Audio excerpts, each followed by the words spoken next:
सम्भाषणसन्देशसंस्कृतमासपत्रिकायां प्रकाशितानां बालकथानां ध्वनिप्रसारणम् इदं बालमोदिनी इति। शाण्डिल्यमहर्षेः पुत्री स्वयंप्रभा महातपस्विनी। सा वृषभपर्वतस्थायां गुहायां वसति स्म सदा। विश्वामित्रशिष्यः गालवः गुरुदक्षिणासङ्ग्रहार्थं प्रपञ्चपर्यटनम् आरब्धवान्। तस्य सुहृत् गरुडः अत्र साहाय्यं कृतवान्।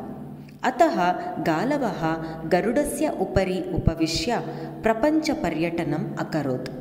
तदवसरे विश्रान्त्यर्थं ताभ्यां वृषभपर्वते स्थितम्। तयोः आगमनं दृष्ट्वा सन्तुष्टा स्वयंप्रभा तौ स्वागतीकृत्य सत्कृतवती।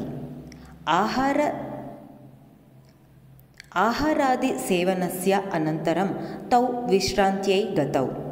प्रातः उत्थानसमये गरुडस्य पक्षौ दग्धौ आस्ताम्। एतत् लक्षितवान् गरुडः महत् आश्चर्यं प्राप्तवान्।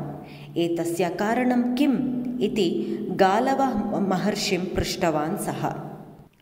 तदा गालवः अवदत्, महातपस्विन्याः गुहायां स्थित्वा भवता अनुचितं चिन्तनं किमपि कृतम् इति। गरुडः क्षणं विचिन्त्य शिरः अवनमय्य अवदत्, आम्, मया अपराधः कृतः। एतादृशीं सुन्दरीं नीत्वा नारायणाय, शिवाय, ब्रह्मणे वा यदि समर्पयेयं तर्हि एतां प्राप्तवान् जनः सन्तुष्टः भवेत् इति चिन्तितं मया। भवतः दुश्चिन्तनम् आर्यया स्वयंप्रभया ज्ञातम् अस्ति। अतः एव तया भवतः पक्षयोः दाहः कृतः। मया पक्षौ पुनः प्राप्तुं कथं शक्येत? गरुडः अपृच्छत्।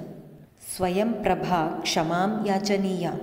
तस्याः अनुग्रहेण एव पक्षौ पुनः प्राप्तुं शक्यौ इति अवदत् गालवः।